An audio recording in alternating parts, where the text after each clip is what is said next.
I don't know. I like my filmmakers to break a few eggs, though. You know what I mean? Yeah, like, I like exactly. I'm not leveling this criticism. I'm just curious. right. I'm sure that there are people who do feel that way, but I love seeing someone like come in and make it their own in ways. And I thought that it's kind of like a punk rock look at a Jane Austen novel, you know?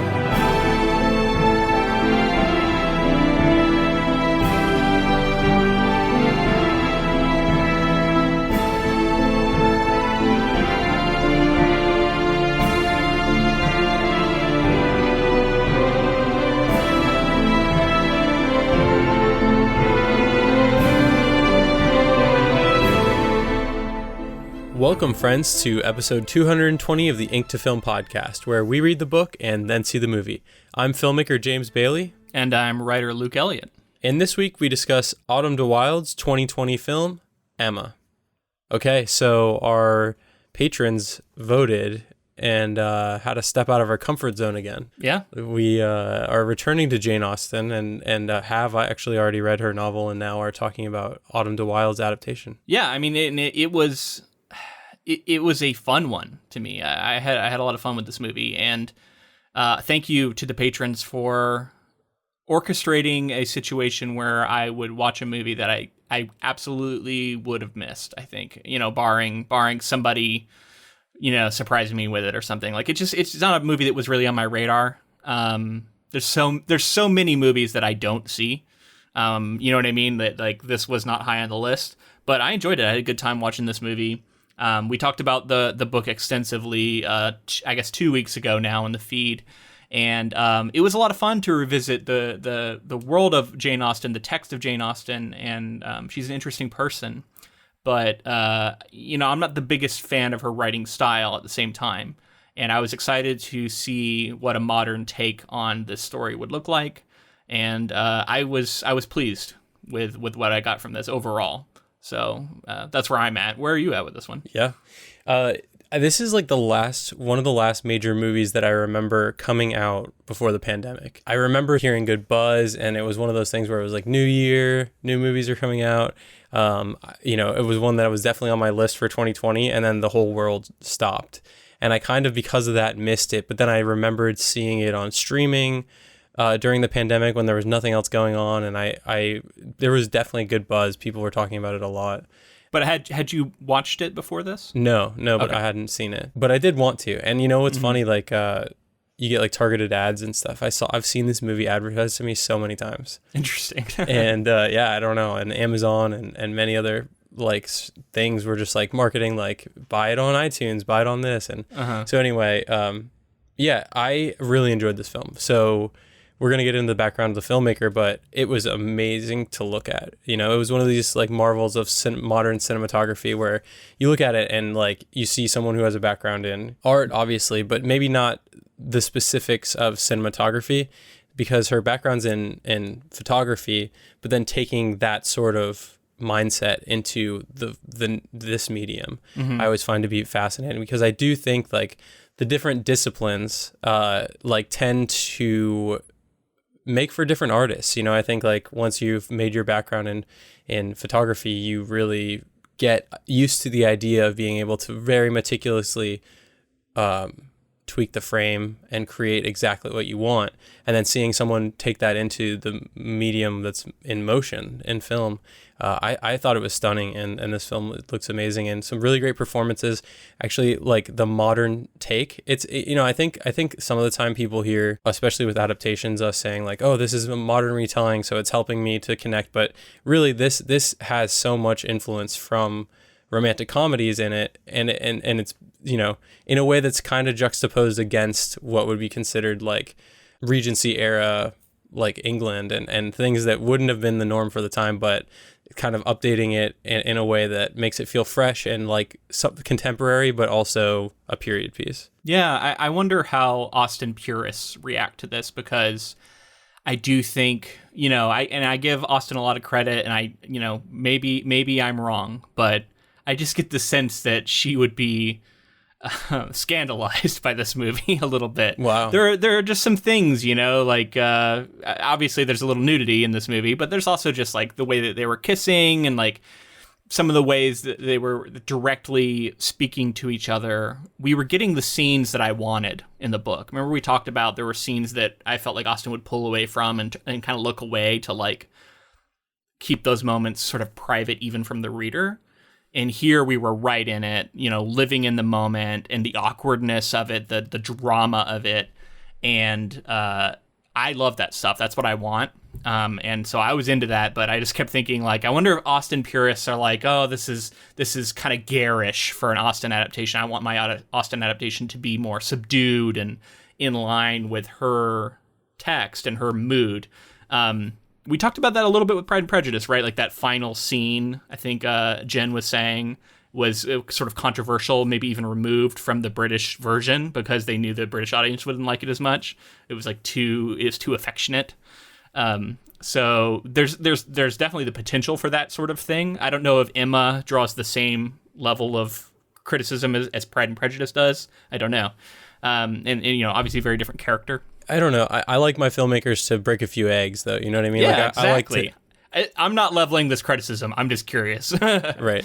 I'm sure that there are people who do feel that way, but I love seeing someone like come in and make it their own in ways. And I thought that it's kind of like a punk rock look at a Jane Austen novel, you know? A little bit. I don't want to like give the wrong impression if someone hasn't seen this movie. Okay, though. yeah, that's maybe a little extreme. You know what I mean? Like it's not punk rock ultimately, right? Like I guess for purists might see it as like very. She's pushing it some. There's definitely a modern sort of behind the scenes is the way I kept thinking of it, even though it's not really behind the scenes. More of like there's a pomp and artificiality that overrides everything in these Regency romances, and it's the courtly manners, the tradition, the way in which you're supposed to be respectable and sensible, right? And when you speak to one another, and then there's also the humans underneath.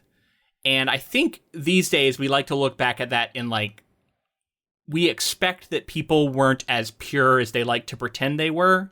And we like to expect that behind the scenes, they weren't always behaving in the ways that maybe they were in public. Right? I mean, it's almost a fact, though. It's almost a fact, but that is kind of the modern take. And this movie heavily leans into that, right? Like it's very much showing like this is kind of an act that they put on for each other, but behind the scenes, they're just humans. And I think it was leaning into that. And it does make it, I think, more relatable to a modern audience.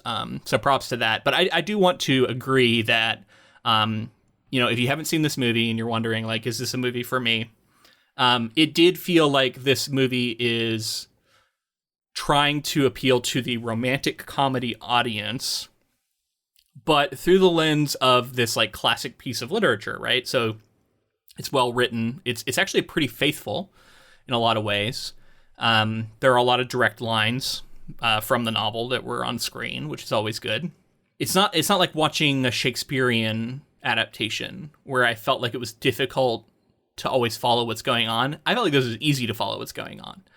And that's a credit, I think, to the filmmaker, Anya Wilde. Like, I think she did a great job of establishing these characters, making them sort of broad in a way that they weren't necessarily as broad in the book, just so you can identify who's who quickly, what their relationships are with one another. And then you're absolutely spot on about this movie being beautiful to look at. It's not only that the costuming and the sets are beautiful inherently, because they are, but I felt like there was a real care taken to take a classic fashion and give it some sort of little touch of something that probably didn't exist back then and feels almost more modern. Something with like the color combos they would choose, where it was like it's old fashioned, yet it looks really cool. And it looks like something you could almost see somebody wear today if they were like cosplaying or something. I don't know. Like there were a lot of these, like I'm not someone who notices like costuming all the time, but there was a lot of times I was going, damn, that's an amazing looking dress, or that's an amazing hat, or there's something about it that is just stunning and captured my my focus.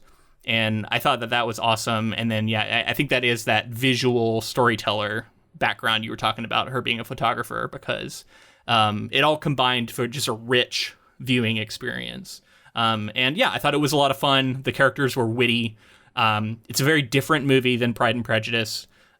which is, you know, a grand sweeping romance and a drama. There's humor in that movie, but this was like much more humorous. It was actually very funny. Yeah. Like, you know, it feels like they're playing it all up for laughs a little bit, but I found myself laughing many times in this film. Bill Nighy as Killed Mr. it. Woodhouse slayed. I love him in general. I think he's brilliant in a lot of comedies he's in, but he's also a great dramatic actor, obviously. But like I said last week or the last episode that Mr. Woodhouse was a favorite in the book, and damn if he wasn't even better in the movie. I don't know. I really liked him in the movie. He was hilarious. Every time he was on screen, he was hilarious. It was pretty understated. He wasn't doing a ton, but it was very funny whenever he would do anything. You know, a lot of comedy comes from like the straight man, right? And he was very much like the way that he delivered these lines, and it just absolutely killed it. It's so funny. I don't think you'll be surprised to hear that this film was nominated for best makeup and hairstyling and for best costuming. Totally. I mean, that makes sense. I think it probably should have at least been nominated for cinematography. But what do I know? I guess the main thing is I totally agree about that, though, because the costumes were incredible. And again, it's like a very fine line of like, it's believable that maybe this was something that you could have seen back then, but like it's pushing it a little bit into that kind of a modern flair for fashion. The things that really stand out to me, of course, costuming and hairstyles, like some hairstyles that I didn't even know if like they actually fit the time period, but they did have period like historians and like people experts that they were running everything by, and the way that the Wilde kept having these characters sort of interact with art, like a painting on the wall or a statue, and the way that they're like a marble statue, the way that they'll walk up to them and look at them and sort of pose with them at times, and the symmetry of it, and then of course the landscape shots, like our large establishing shots, just massive wides. Those are the things that really stand out to me. But there's a lot of good, like subtle, I mean, the color's incredible, very like well saturated, and like the greens of the grass. I also wrote saturated down, but I feel like sometimes that, I think people can hear oversaturated, but it actually was like very tasteful. I felt well like it was saturated. Yeah. Like I said, the colors popped, but it wasn't over the top at all. It didn't look like Mad Max Fury Road, as much as I love that movie, but it's, the colors really stood out. And that comes down to planning in terms of what you want to be in the frame, Like I said, there's these perfectly manicured like lawns with like these nice cobblestone roads and things like that and then the trees, and it looked incredible. So we're going to get into the actual spoilers and talk plot, but I guess before we get into that, like just generally, who would you recommend this movie for? If people haven't seen it. I mean, if you look at a film like this, like a period piece of Regency era, typically drama, this is more comedic than that. I think this is made for people who do like films like that as like a breath of fresh air a little bit.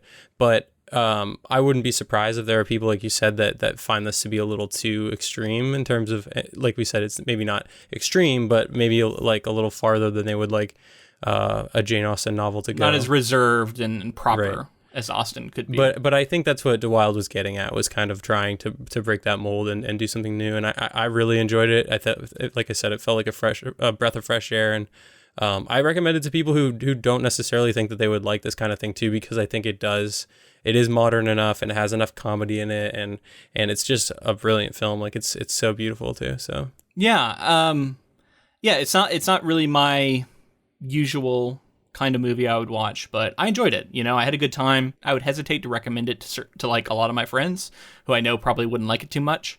But if you're open to trying something kind of different than your usual fare, if that applies to you, I think this could be a good one to try out.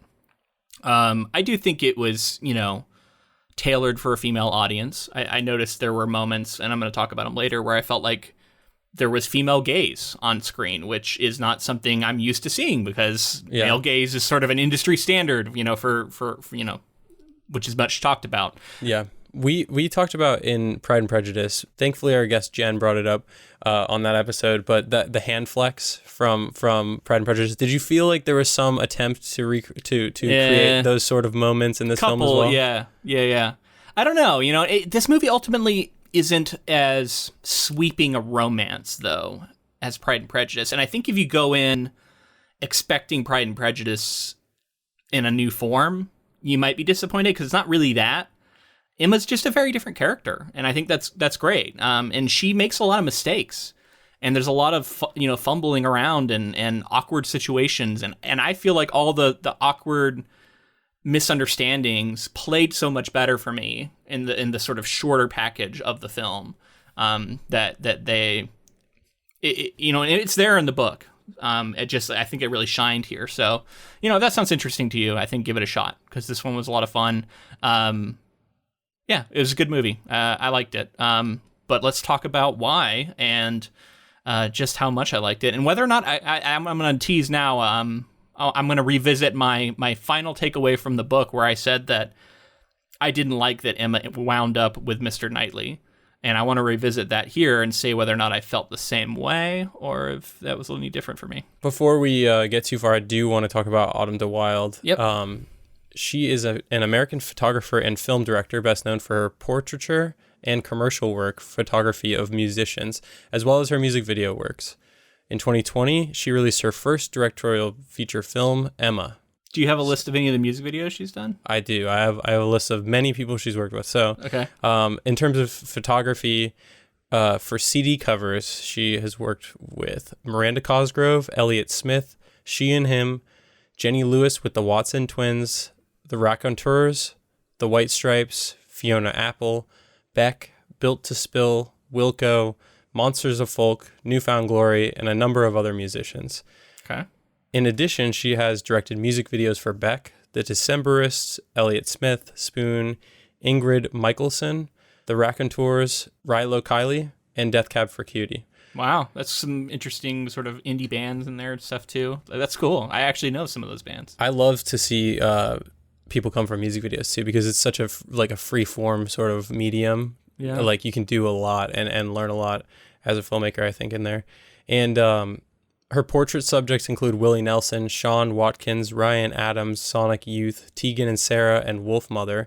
De Wilde's live concert documentary work includes The Flaming Lips, Spoon, and Arcade Fire. De Wilde's photos have appeared on the cover of Spin magazine, Rolling Stones, Filter, Nylon, Los Angeles Times, Entertainment Weekly, and the New York Times. So I guess she had done some music videos, but I'm like, how does a photographer direct a major movie adaptation of a Jane Austen novel? Like, it's cool. I mean, I'm glad she did. She did a great job. I think it has to do with, one, connections, and two, just like force of will and force of vision. I think like you're such a like clearly working with all these people. They're seeing something in her. Do you know if she did she write the adaptation, like the screenplay? No, she didn't. That was Eleanor Catton. I'd be curious to know at what point they got together, because where does this vision start, right? Like, did she have an idea for an Emma adaptation and spearheaded it, or did she know, the screenwriter? I don't know. I'm just curious. I don't know if you can find any of this data because it's very new.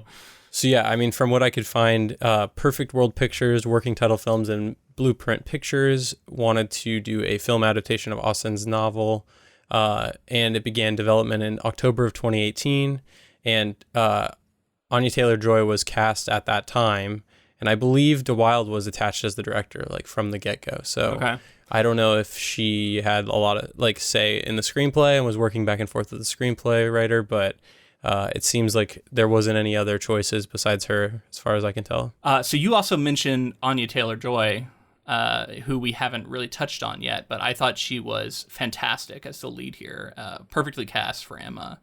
She has that, like, I feel like she had to have a bit of that mean girl, for lack of a better term, I guess, persona of like, Emma's kind of manipulative, right? And she's not necessarily seeing that she does hold a lot of power over someone like Harriet, and doesn't see the danger in sort of playing matchmaker that can be there, and you're playing with people's lives and people's feelings, and maybe a little bit of vanity inherent to the character. But I think for this character to work, there has to be a core of like being really clever and ultimately like actually caring about people for you to like her, because I felt like you could easily turn on Emma as a main character And then if you turn on her, I don't think you're going to like this movie very much. First of all, 100% agree. Anya Taylor-Joy is incredible.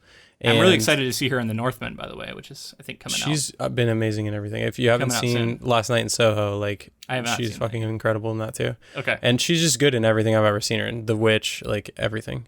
So I think I mentioned this in the book episode that Emma was, like, kind of devious and, like, she has that perfect energy. And I think it's a fine line to walk, but she's still likable. Like, you still like the character. Well, and she's stubborn, right? Like, she learns that she's wrong a couple times and doubles down.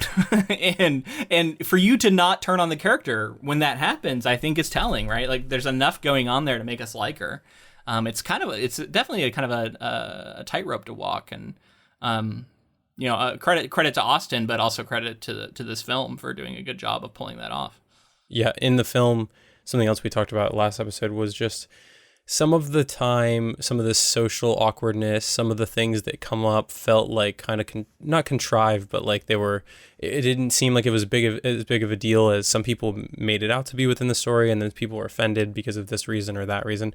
But with the performances that we got in this film, I understood much more the awkwardness of certain situations, the slights of certain situations, how harsh some of these things could be in a social setting. And it really played up a lot of the drama for me there, and which ultimately makes the story more effective. Yeah, so much work is done with facial expression, gaze, reaction shots.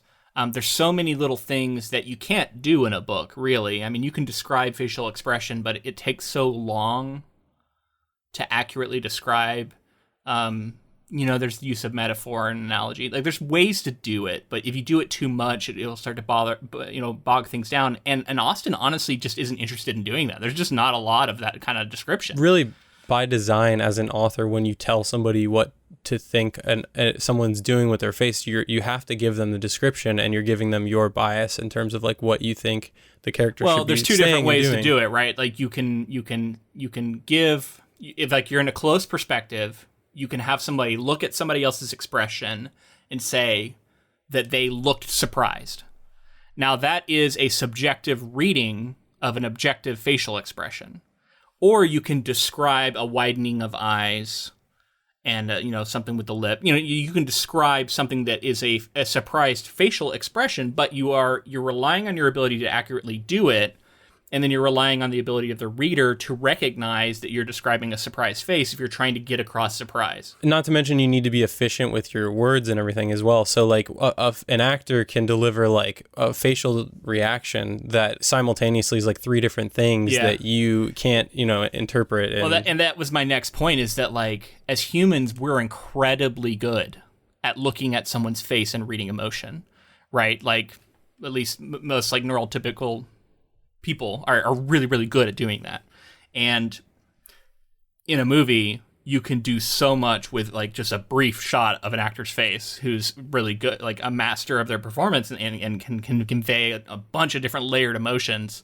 And that is a strength of the medium that I think really works in a setting and in a story like this, where so much of it is pomp and artificiality. But you can't fake, like, I mean, you are, but like, when we see someone looking actually sad or actually happy or actually like nervous or embarrassed, that is something we connect with immediately. Regardless of whatever else is going on, we see the real emotion there.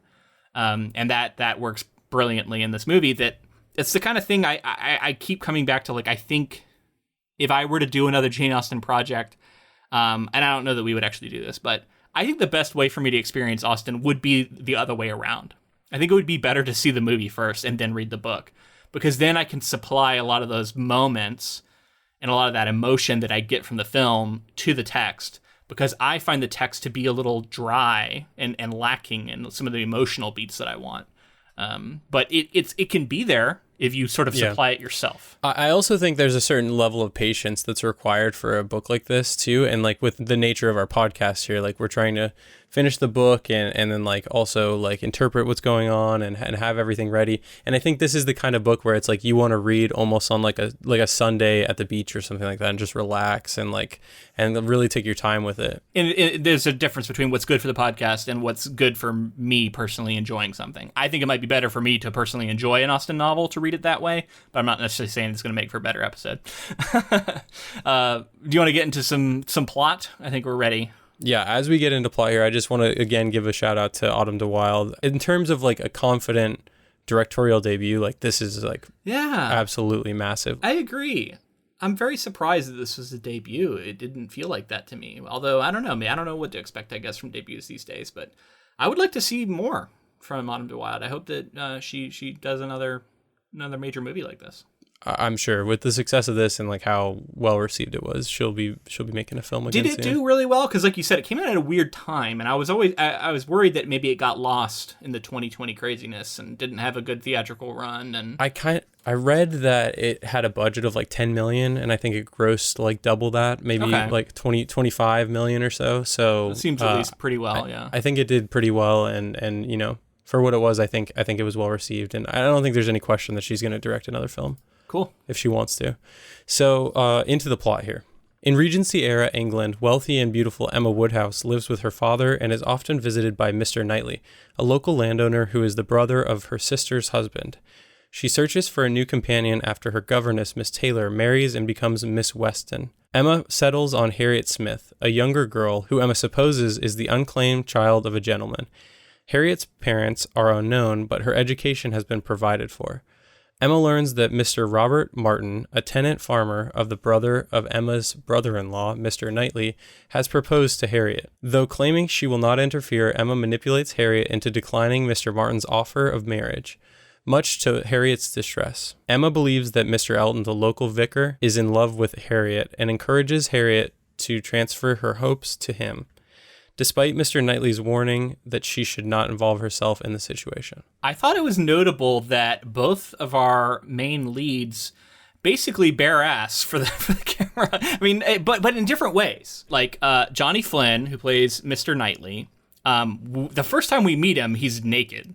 And I was like, wow, okay, this is an interesting choice. But I do think it establishes him as the romantic lead in a movie that otherwise focuses on a lot of other romantic options for our characters, right? And like he isn't always at the fore. But I think by leading off that way and showing his body in a way that I think is supposed to entice a female or, you know, audience who would be attracted to this guy, I think it's supposed to announce to them, hey, this is the guy that we need to be looking at, right? And then it's funny because a little later, Anya Taylor-Joy pulls up the back of her skirt to like warm her cheeks on the fire, and we don't see much. And it's not titillating, right? It's from the front kind of thing, and it's actually a funny moment. Like, I laughed out loud when it happened. And that was a different kind of scene because that was announcing, like, we're going to show the human behind the pomp. Well, like, that's what I thought. I kind of felt like both scenes were achieving that for me. It was like, I agree. Yeah, there is a little bit of that too for him. This whole story is about like the outward facade that you put on, and how, you know, it's not all like that when we're in our rooms by ourselves and that kind of thing. Yeah, I don't know. I just thought it was notable, right? Like, I was kind of surprised by both scenes. And we're in a Jane Austen adaptation, which can be very prim and proper, and yet you have that. But again, that scene I thought was notable because it felt very female gaze, for lack of a better term, and it was just kind of gave me that empathetic moment of like, this is what women have been talking about forever, like that they see, you know, just most movies are this, but the other way around, right? Like the camera is like lingering on women's bodies in a way that makes it feel like a male view, whereas this felt like a female view, like a female gaze. And I'm being broad, obviously, but you know what I'm getting at. Yeah. I don't know what my point is about that, other than just it's refreshing, I guess. But you know what I mean? Like it was notable, and it was like a teaching moment for me, even though I am aware of it. It's just like, oh yeah, that's right. This is the kind of thing that I'm not used to for a reason. It's pretty punk rock if you ask me, to have naked people at the beginning of your Jane Austen. Yeah, I guess that's kind of punk rock. So there's also a lot of recognizable actors in this film. Gemma Whelan, who plays Miss Taylor, is also Yara Greyjoy in Game of Thrones. Oh wow, I didn't I totally didn't recognize her. Like, she looked kind of familiar, but I couldn't place her. We have Rupert Graves, who I most know him from Death at a Funeral, and then after that, he was in the Sherlock series. Okay, that's what I know him from. The BBC one, right? Yes. Yeah. And then if you've seen Sex Education on Netflix, which I recommend, it's a great show. There's a few actors from that show as well. Tanya Reynolds and Connor Swindles are both from Sex Education. So, that's somewhat recent show. So it's cool to see them getting film work in addition to being on that show. Just overall, like, surprising cast. Not like a bunch of A-listers, but a few recognizable faces. I think all of those people, for the most part, I recognized from television, and then to see them in Emma in this film was really fun. And I thought the cast was pretty incredible overall. One thing that struck me about this movie is I was surprised by the way that the score.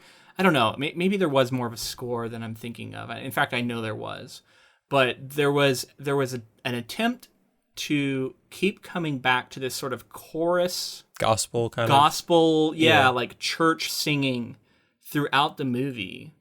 And I know, like, the church was an important part of the movie, like going to church was something that happened a few times, but what was your why do that? What was the purpose of that? Was that just to establish the role that sort of played in their lives, or maybe performance? Because we definitely get some musical performances here. Singing was like a common parlor thing that would happen. Right. So I think it comes back a little bit to Wilde wanted to invigorate. This is the kind of thing that these characters would do at the time. And it's kind of against, it's very proper and reserved. It's a very, like, that's that sort of auditorium, if you will, when you're in church, it's that. And I think a lot of this movie pushes against that in ways. And then, to speak to the performances, singing, and a lot of that is associated with church. And overall, I think church a lot of times has been bent to the will of men and people in general to be sort of a status-y thing, right? Like, I go to church, I'm better than you. I wear this at church. I'm so proper, and I'm doing the right things, and using that almost as a weapon in, like, a social setting. Oh, we were talking about that in If Beale Street Could Talk. Yeah, that was the last time that came up. Yeah, no, I think you're touching on it. There was a little bit of that for sure, because a lot of those scenes about, like, the decorum of the church, right, and, like, when it was okay to speak and where people sat, I felt like was very important. Right, there was a lot of that. Notably, I did want to say, you mentioned the performances in the parlor and the piano playing and that kind of stuff. All of those performances were, like, legit.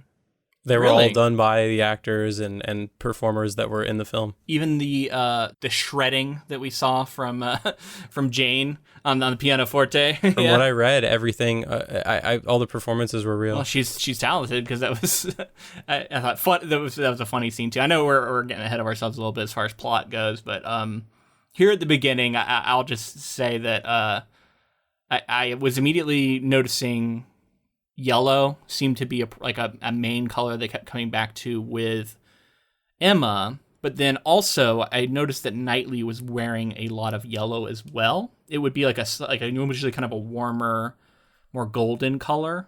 A lot of his coats were kind of yellow, or his hat would be kind of that way. And I felt like there was an attempt to sort of link them in our like, subconsciously link the two characters through the use of color. And I wonder if that was a deliberate. I expect it was. It was something. Yeah, if you're asking if it's deliberate, 100%. Well, if that was the goal, right? Of course, the costuming is deliberate, but were they? Yeah. I think they were. I think they were trying to link the two subconsciously for the viewer. Right. I was doing some reading about color theory recently, and it has me thinking about, like, any time a color is chosen for a character in a film, you have to be thinking of what that color represents, and, like, I think yellow represents, like, brightness and, like a light in the room, happiness, sunshine, that kind of thing. So maybe that's something that they're trying to get at. It's definitely like it's a loud color, right? It fits Emma, like she's the center of attention often, and there's definitely also, like, an energy to it. So I can see that. I think the first time I really started thinking about color theory was doing deep dives into Breaking Bad stuff. because Vince Gilligan does tons of stuff with color. But what's funny is he like goes against a lot of convention about like what a certain color should mean. He'll just like decide to make it mean something else to him. Like he's like, oh, I think red means joy or something. And like he'll like find some weird thing and then he'll like consistently use it to represent this other thing that is like his imagining of what this color means. It's just funny how that can work too. As long as you're consistent and you kind of show it to mean a certain thing, you can kind of sort of, balk against or push up against the common wisdom of what a color might mean. Yeah. With that reading that I was doing, it was interesting to note that like each color basically has two different, almost like opposing ways that you can go with the color. Like, so the color yellow could be representative of like happiness and madness and that kind of thing, or it could be like cowardice. Cowardice. Okay, I could see that. I always thought madness, like literally insanity. Yellow was kind of the, Yellow King and like all this stuff. So yeah, interesting. Anyway, that's maybe getting a bit in the weeds, but I think color is so important to this movie. I think it's worth talking about a little Definitely. bit. And I think there was some deliberate choices made about what colors characters were wearing to affect different moods and to affect different feels and different characteristics. I also just have to like the screen stuff. So funny. I don't remember that being in the book. If it was, like, I missed it, but like Mr. Woodhouse feel like trying to like have these there's like these two guys, like servants. He's like trying to have them figure out where the draft is coming from, and he's like, there it is, the ghastly draft, and he's hopping up out of his chair and like running around, and then he keeps having them bring a screen over, and I'm like, what is the screen for?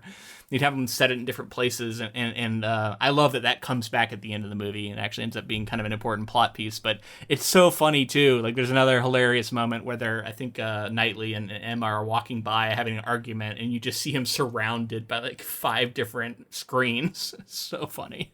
So I mean, obviously to block the draft, right? But for those who can't see, which is anybody listening right now, Luke also has a screen behind him right now. Right. So he's attempting to block the ghastly draft in his house.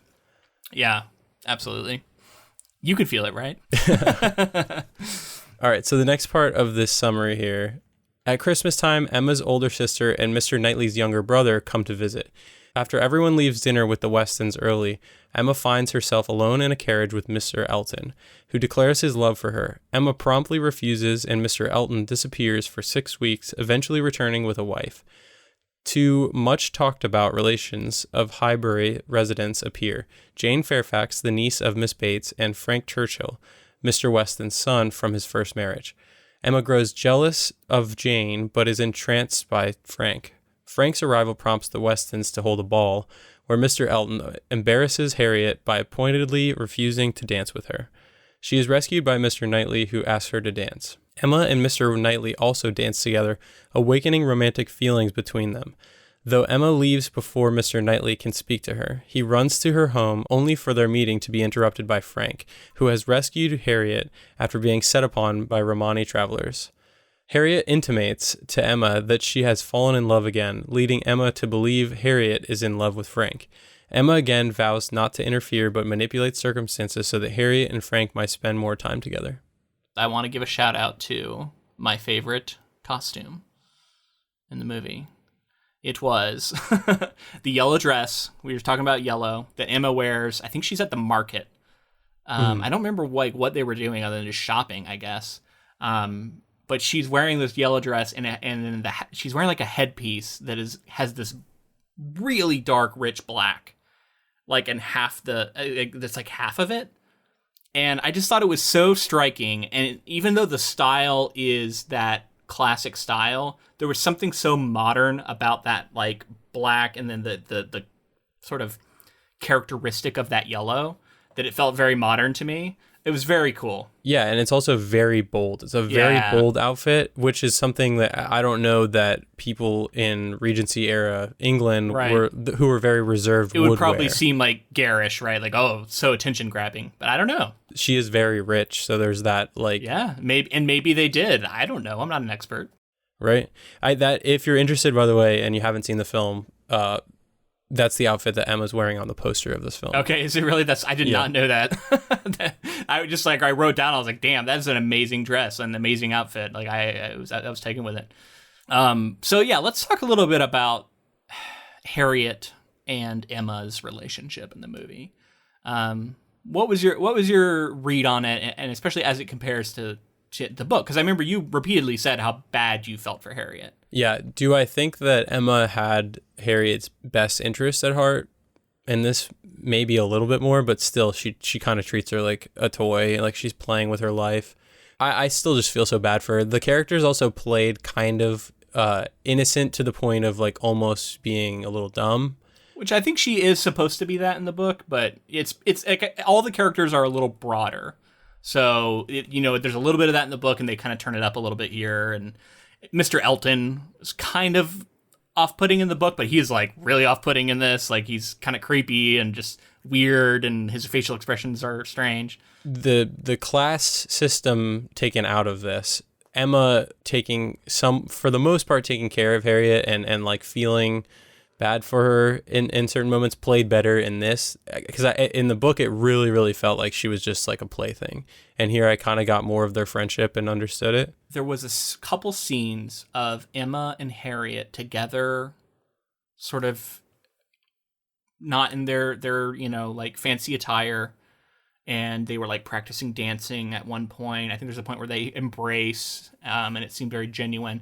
There was a few moments where I felt like, okay, they are doing a lot to show me that this is a genuine friendship, even if Emma has been being manipulative of her. Like, I do think they genuinely like each other. I mean, and specifically Emma genuinely has affection for her. It's not just amusement. And that sold a lot. And again, it does a lot to make me still like Emma, whereas it would have gone the other way pretty easily. And then in terms of Harriet, like not having anyone to dance with at the ball, that hit hard. Like it hit way harder. Well, Elton is a dick to her, and it's so yeah. This takes place after he's already got this new wife, right? So. We've also gotten over the carriage ride, which was an important moment that I pointed out in the book that I wish we had more of. We got more of it in the movie. It was very awkward, and you see Elton sort of snap, and he gets out, very dramatic, and it was just a dramatic moment, and that's what I wanted in the book, right? And then I think the fallout of that scene is what leads to this scene. Like, we needed that to understand why he's being kind of petulant here. And it's actually, he's punishing Harriet for Emma and the idea that they could have been set up, right? And also he's punishing Harriet for Emma's rebuffing him and not being okay with his advances. So it's pretty shitty thing to do. And then I love the way they showed Knightley showing up to sort of rescue her. And they did a really good job on selling, like, Harriet falls in love with him in this moment, right? Like, you could see it on her face. It was pretty simple, and she's kind of a simple person, so, it kind of made sense that it would be, but, like, you're like, oh shit, she's head over heels now. And also Emma, like, we get the perspective of Emma, like, seeing someone do the right thing and seeing him outside of this. She almost sees him as, like, a brother, I feel like. Yes. And that was more clear to me in the film. And then this... action is the first time that I think we get like a chink in the armor or whatever, where she starts to realize. Yeah. And again, it's like so much of her attraction to him seemed predicated on jealousy to me in the book. And that was one of the problems I had with it. And there's a little bit of that here too. It's like she doesn't really notice him until all of a sudden there's like someone else vying for his affections. And then she's like, oh, hey, now maybe I do like him. But in the performance, I also saw it as like, oh, she's seeing him as someone who's different than the rest. Yeah, seeing him in a new light. He was doing something gallant in that moment. Sure. And my point was that I think in the movie, it sold me on it a little more. There was a little more chemistry in a romantic sense in general between the two characters. So I felt like that was building up the potential of that romance. And I feel like the viewers are more on board with that, right? Like they're wanting it. Also, Frank, I thought they did a really good job of showing some initial sparks between him and Emma. I thought the scene in the street where they were dancing but not touching, and they even like there's like chairs between them at one point, and he's basically dancing with her but not officially dancing, because like you wouldn't want to actually do that, but because they're not actually married or whatever. But this like this fake dance they do, I thought it was pretty charming, and it was kind of showing me like, oh hey, you know, this guy, if I didn't know better because I'd already read the book, I would think like this guy's a potential match, and I think we're supposed to feel that way. I mean, like the first scene that they meet, she's in like that greenhouse and he comes in and his family's there, like introducing them, and right away you could tell that there was like some sparks. He's also wearing yellow, I noticed, in that first time they meet. And so I think like subconsciously he's like kind of slotting into that, like, oh, maybe this could be a match. Or maybe he's a coward. Yeah. You know? Who knows? I'm just kidding. I mean, he is kind of shitty in retrospect, because especially here, he's leading her on deliberately to try and like, you know, get people off the trail, I guess, of him and Jane. But like, it is kind of shitty the way he sort of leads her on and is very flirtatious with her when he doesn't intend to follow through. I do think that the Jane Fairfax thing, it's kind of funny. I guess here and in the book, I still don't quite get why she doesn't like her so much, other than she just like, people have expected her to like her, and she's like, everyone's always said that we should be best friends and I don't want to be. I think it's just pure like feeling some jealousy and then envy, and then also threatened, like someone who's actually could you know, draw eyes in the room more than Emma. Yeah, kind of thing. And again, that's not like, it's not a great thing for your protagonist to be doing, but I still managed to like Emma. So correct, you know, it's interesting. I'm like, why do I still like her? Because she doesn't do a lot of great stuff, but you know, she does seem to have a good heart ultimately underneath it all, and I think that shows through in this movie pretty well. I think a lot of people can see themselves being naive and being young and being so self-centered and being this kind of person before you mature and realize the way you're affecting people's lives and that sort of thing. So I still stand by the fact that like there's a lot of universal like characteristics and themes in Austen's novels that I think people latch onto. So that ball scene, right? Like we had to have a big ball scene, right? Like it's I feel like a staple of an Austen adaptation, and we really liked the one in Pride and Prejudice, right? It had that very elaborate choreographed dance. We have that here too. There's a lot of sort of drama built into who's dancing with who. We have that a lot here. It's a visual spectacle. It's great. So you know, I thought that was all very good. And paid off. I don't know if this... The most memorable moment for me was Knightley asking Harriet to dance and sort of rescuing her. I think that's the thing that will stick with me most. I know that Knightley and Emma danced together for the first time. And that does start to sort of lay the foundation for some romance there, but that's not the moment that stuck with me personally. Even though, like you were talking about, from this scene or from the whole film? For the ball, the moment of the ball for me was the Harriet dance. I agree, but I do think there was an attempt. I noticed there was a touch on her back when they were parting. He like kind of brushed his hand against her back, and was that what you were talking about? About yes. Like maybe like that was one I picked up on too. Yes. Not nearly as memorable perhaps as the hand flex, but I do think that there was kind of an attempt. Yeah, I'm not sure. I think I agree. I think it's not quite as memorable, but I'm sure that people, you know, caught on to that sort of. I don't know. I did read that Wilde wanted both Emma and Knightley to not be wearing gloves in the scene when everyone else was wearing gloves while they're dancing. So they actually have physical contact, like skin to skin.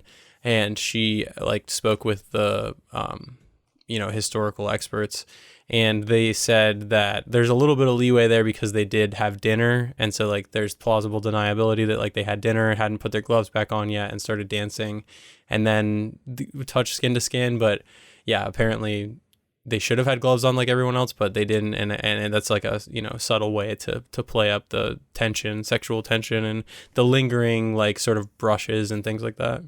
Yeah, you know, and it works.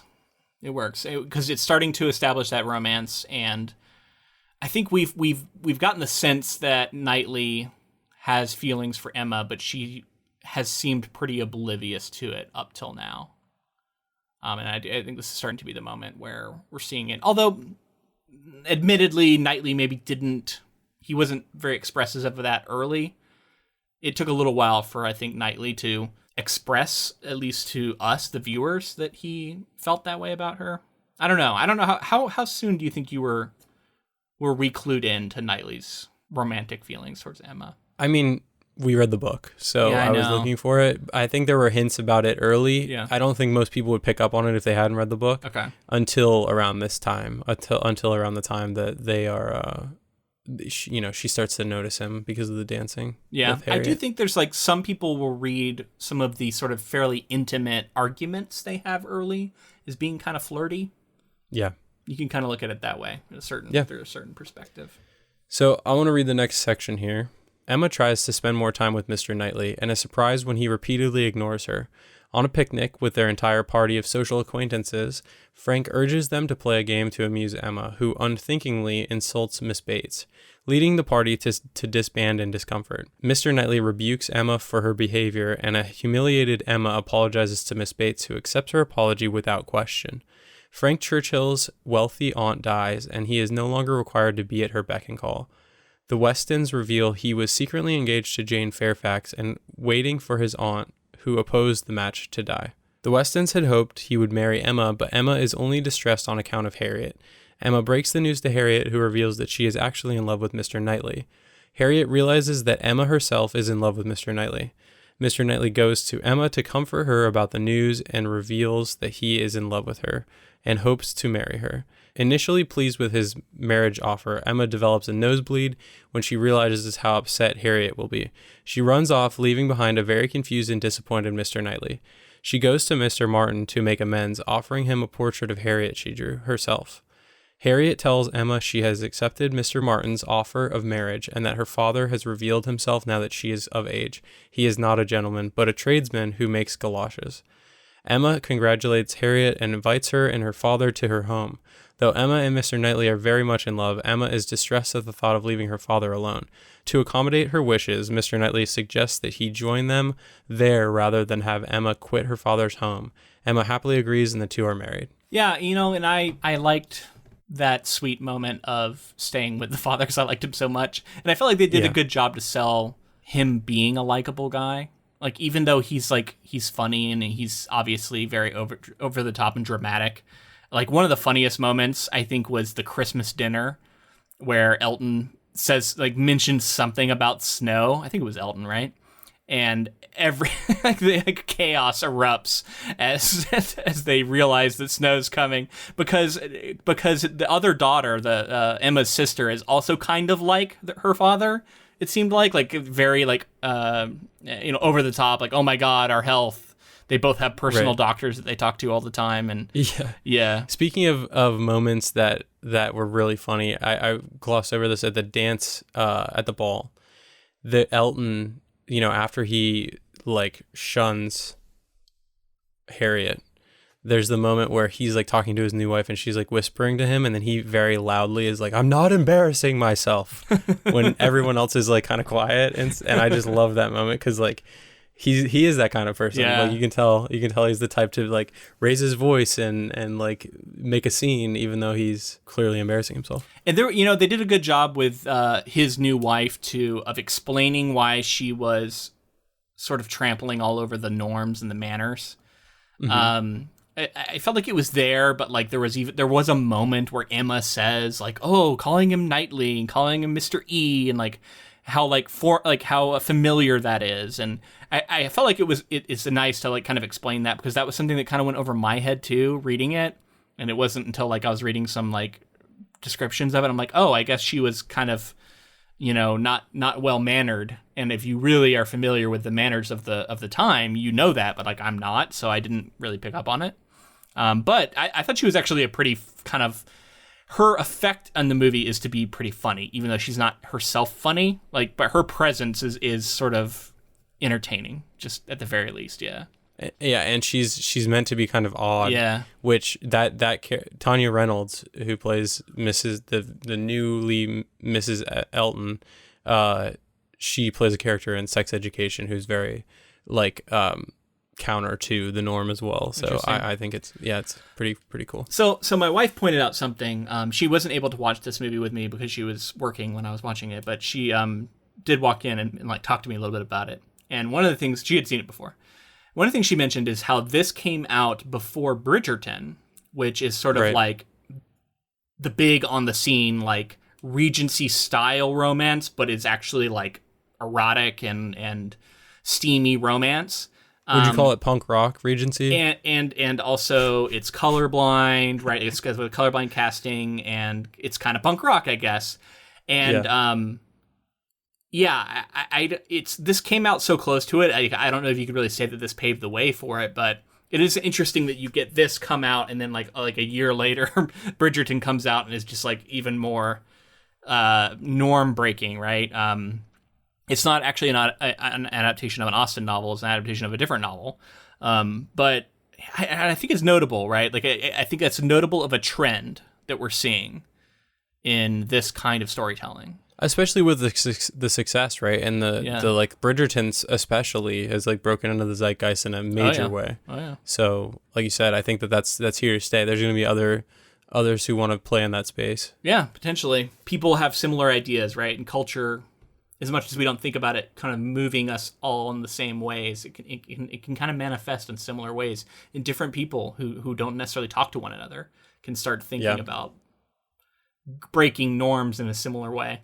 Again, this isn't like super steamy or anything, but just the idea of like taking a Regency romance and doing something really different with it rather than trying to be super faithful. We got to talk about Emma ruining the picnic. Yeah, what a scene. I thought that landed so well. I felt so bad for Mrs. Bates, who they repeatedly set up to be like, she was good. She was just right out of the book. She's kind of funny, but also like kind of a bore, but like you kind of feel bad for her. But yeah, that moment where Emma just kind of slams her, right? Of like, basically saying like, you're not gonna be able to stop yourself at 3. When have you ever been able to do that? And it was clear that Emma didn't know just how painful that was and how much of an insult that was, and how she wasn't being aware of like the people who were there, which I thought Knightley pointed out really well later, like the people who were present, who she was sort of embarrassing her in front of. And I think that was also, that's an important moment for Emma, because we need to see her actually apologize, and we need to see her actually learn from that experience and feel like she changed at least a little. And I think I did feel that here. So I thought that was very well done. So I love 2 things about this. One is that, like you said, this is Emma's arc, right? Is for her to realize that she can't be as self-centered and not realizing how she's affecting other people. But when she brings the apology to Mrs. Bates, the way that Mrs. Bates is like the epitome of like leading by example and being the bigger person and saying like, I don't know, just the grace that she had, because it was a private apology when it was a public shaming, really. And then she just like took it on the chin and basically was just like, I thank you for apologizing. And it's not this like grand apology. Everyone knows what's been said. It's going to stay in their minds. But the way that she did that clearly meant a lot to Emma. And that also helps Emma's growth, right? Is seeing someone this mature, seeing someone who knows how to handle like these kinds of situations, as much as they hurt and suck. You don't have to harbor hate or anything like that. She like very quickly moves on and says like, Emma, when are you not like so gracious, or whatever she says to her. And I just thought that was like a really cool way of like, stomping out hate or whatever. Well, it's another moment of Emma realizing she's been kind of wrong about somebody. Like, she's completely written off Mrs. Bates. She finds her to be completely boring and not worth her time. And that's a very harsh thing. And it's not, I think in this moment she realizes that she's a human being with feelings. She's not just this sort of caricature I've made her out to be in my mind. And we've seen that repeatedly with Emma, where she makes a snap judgment about somebody. Like, think about like how she just completely discounted the original farmer suitor of Harriet, whose name I'm forgetting now. A lot of Mr. Somebodies. Mr. Robert Martin. Mr. George R. R. Martin. Mr. Martin. George R. R. Martin. No. She writes him off completely, doesn't even talk to him, but just because she knows he's a farmer, basically. And she's like, no. And like she totally makes these snap judgments about people. And I think she's learning a lesson here about that. But also, she's a very clever character who has a very sharp wit and a way with words. And she is unafraid to speak and to be the center of attention and to talk very directly with people and play with them. And there is a danger inherent to being that kind of person. And so I think all the people who are watching this movie who have ever felt like they are this person, or they at times can feel like they can kind of be this kind of person, and I will lump myself in here. Like I'm a weird mix between being like an extrovert and an introvert, but there are situations where I'm around certain people who I'm comfortable with, or I'm around with people who are like into the same kind of things. Like I think about going to cons and stuff. Like I can be very personable, and I talk a lot, and I, can be kind of confident and engage in conversation in a way that is very loose and free, but it is a danger, right? And like this kind of thing where you sometimes say something without thinking about how it's going to land or who it's going to land with, I think is an important lesson for anybody who could potentially see themselves in a situation like this. So it's a subtle thing, but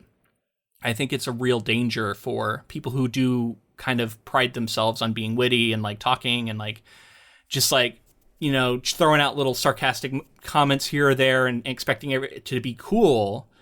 And every now and then it can actually genuinely hurt somebody. And it's good to remember that. Yeah, totally agree. Good scene. And then what about that nosebleed? Huh? Like, yeah, we got it. That's honestly, that's the one of the most memorable scenes to me. Yeah, like I don't remember that in the book. Did I miss it? Did that happen in the book? Okay. Yeah, it's not in the book. I didn't think so. So her nose just starts bleeding out of the blue, and I was like, "Whoa, what is happening here?" And it felt almost kind of anime to me. But in anime, it always means like someone's like horny or something is when their nose bleeds, right? Usually. Yeah, it can mean a few things. Yeah. It's some sort of trope in that, media, right? Well, and it wasn't something I was used to seeing, like someone just having a random nosebleed and not having it be like, oh, they have a disease and now they're dying. Like usually usually when you see something like that, it's like the character has an aneurysm in the next scene or is about to pass out. Yeah, it's scary. Right? Yeah. And so I kept being like, oh, is she okay? What's going on? But it was just apparently like an emotional nosebleed she had in relation to this news because she was thinking about Harriet. And I do like that she immediately thought of her friend. As much as she was like into this, like, oh, I'm glad that he actually likes me, she immediately thought of Harriet and like, oh God, she's going to be so hurt. And once again, that was kind of front and center for her more than anything else. And like, I give her props for that. I think that was like, if she had been like, fuck Harriet, I don't care in this moment, it would have been a lot less, cool. So I didn't know what to make of it really when I watched the film. I think I got the gist of it is like it's a stressful situation and she's having a nosebleed. It's not a very common thing to happen, but when I was reading after the fact, I saw that director Autumn de Wilde often gets nosebleeds herself and spoke to screenwriter Eleanor Catton about including one in the script. There was originally a comedic scene of Harriet getting a nosebleed while trying to figure out a charade and Mr. Woodhouse having to be rushed out of the room so as to not be exposed to the sight of blood. The nosebleed was later moved to the proposal scene. Coincidentally, actress Anya Taylor-Joy also gets nosebleeds and was able to get one on cue while filming. Whoa! Apparently. She described this as a favorite moment of the entire shoot and a proud moment for her. So that was a real nosebleed. Yeah, I don't know for sure, but so, I mean that's what that quote seems to claim. So that's pretty amazing. So they have to get coverage. They have to get many different angles. Like, are you telling me that she's nosebleeding on command every time, or maybe once? Like, maybe once, and then it's prop blood after that, or something. Yeah, that's pretty amazing, though. Yeah, but just overall, what the nosebleed does is bring that humanity to like this like emotional, like larger than life moment. And it's real, you know, it's something real, and you're not going to see that. It's the humanity behind the pomp, right? Like we've talked about. Yeah, you're not going to see that in most other Regency era dramas and things like that. So, and it really worked for the scene. It was funny, it was endearing, you know, I liked it. Yeah, and then the one last thing I want to touch on is the scene where Mr. Woodhouse, who has shown that he does have some genuine sort of connection and understanding of his daughter. I thought particularly when he came and sat with her at the window, and it seemed like he actually cared about her feelings and maybe was a little more with it than he had seemed at other times.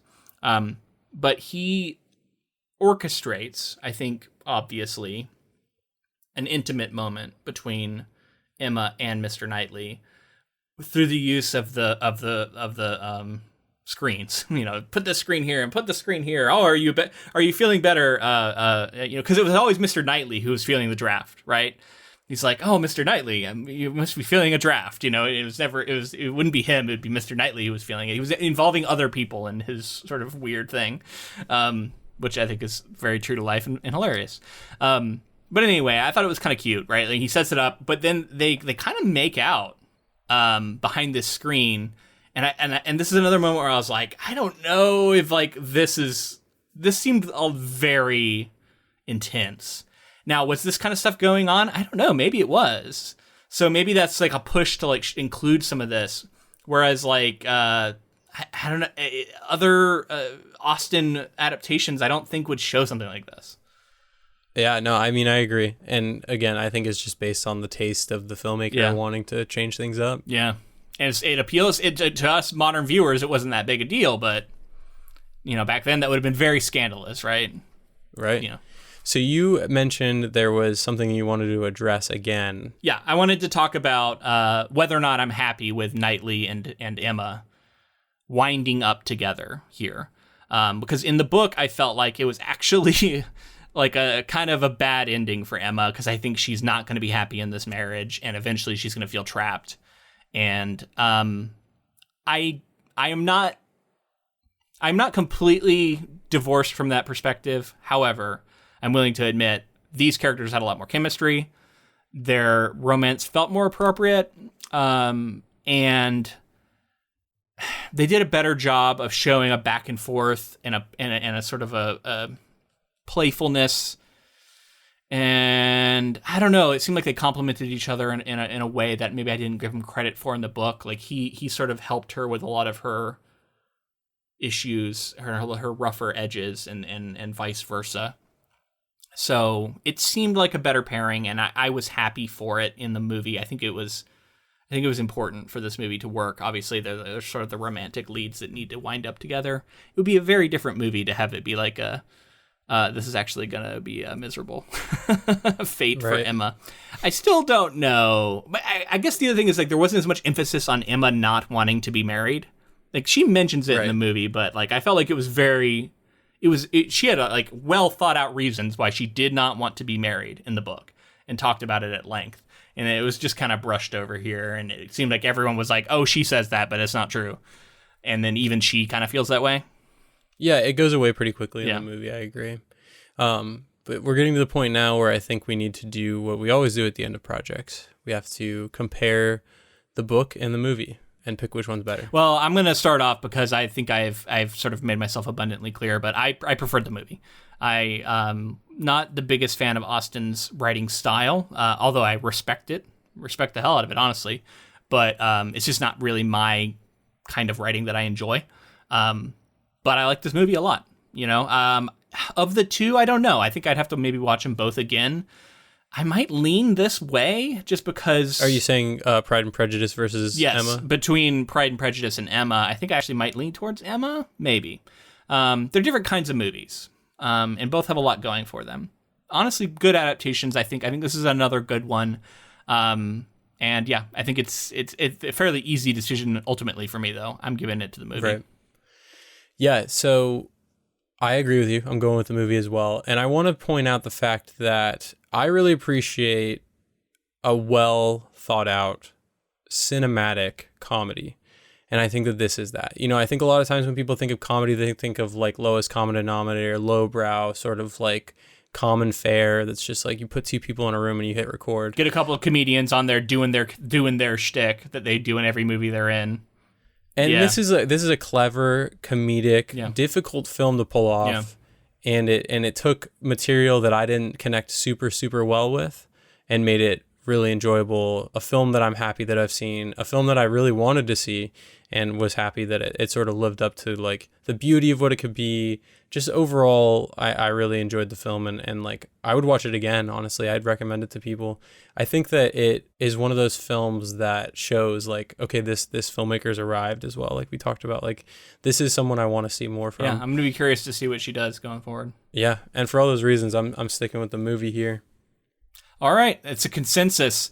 Thank you again to our patrons who voted for this in our quarterly poll. We will be doing another quarterly poll suggestion, our selection, coming up in the coming months, and then we'll be doing 2 more following that, so 4 per year.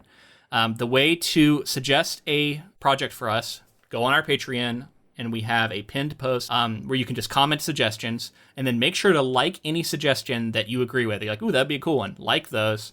And then when it comes time for quarterly poll time, I will look and see what suggestions have the most likes. We'll put them together into a poll, and then our patrons only will be able to vote on like the top 3 or 4, and they'll select what that next one's going to be. If you would like to be able to vote on that, you got to be a patron. But that is also a good way to get bonus episodes, which we just recorded another one of on Andy Weir's short story, The Egg, and the short film adaptation of that. That'll be coming out very soon. It should be out already by the time you're hearing this. So if that sounds interesting to you, we discuss that over on Patreon, patreon.com/inktofilm. And if you like this episode, please let us know in the form of a rating or review on whatever podcast app you use. It really gets the word out there, and more reviews push people to the podcast, and then we can keep this thing going. I love to see them. You know what I mean? Like I get notified when they come through. Even if it's not a written review, I even see like, oh, we just got another 5-star rating or whatever. So I'm always very excited. So make my day, make James's day, because I always text him about it. Oh, we got another review, and leave us a little review, and then it does help give some more visibility to the podcast, and we would definitely appreciate that, especially if you liked us doing something like this that we don't normally do. That's a good way to let us know. Also, if you'd like to connect with us on social media, we are at Ink2Film on Instagram, Twitter, and Facebook. So check that out and connect with us. We'd love to talk to you. Thank you to Ross Bugden for the use of our intro and outro music. Okay, here we are at the end. We are going to announce a return to our bread and butter, our typical fare, because we love it so much, and that's sci-fi fantasy horror, right? Like we're coming back to that realm. We haven't done maybe enough of that yet this year, and we want to get back to it. So we're going to be doing a really interesting one that I'm excited about. I think James maybe is a little more hesitant about, but we'll see. We'll see. We're going to give it a shot. I'm open-minded enough, but we'll see. So we're doing Johnny Mnemonic, which those of you who maybe saw this in the 90s might remember. This is, it's a Keanu Reeves movie that probably hasn't aged super well, but it's based off of a William Gibson short story. And if you don't know, William Gibson is considered one of the grandfathers of cyberpunk as a genre, which is a genre that I love. So I'm excited to just get into that genre, because that definitely is what this story is, and to talk about William Gibson, learn about him, and hopefully that will be interesting to you. You can either read the story, watch the movie, or just check it out, and we'll let you know if it's worth your time. We'd love to have you back next week. Yeah, I'm excited to see some cyberpunk, because I love Blade Runner, but we're gonna see if honestly, I'm more excited for the short story as of now. I don't know, man. I remember in the movie there is like a fucking laser whip. I don't know if you remember the laser whip. Right.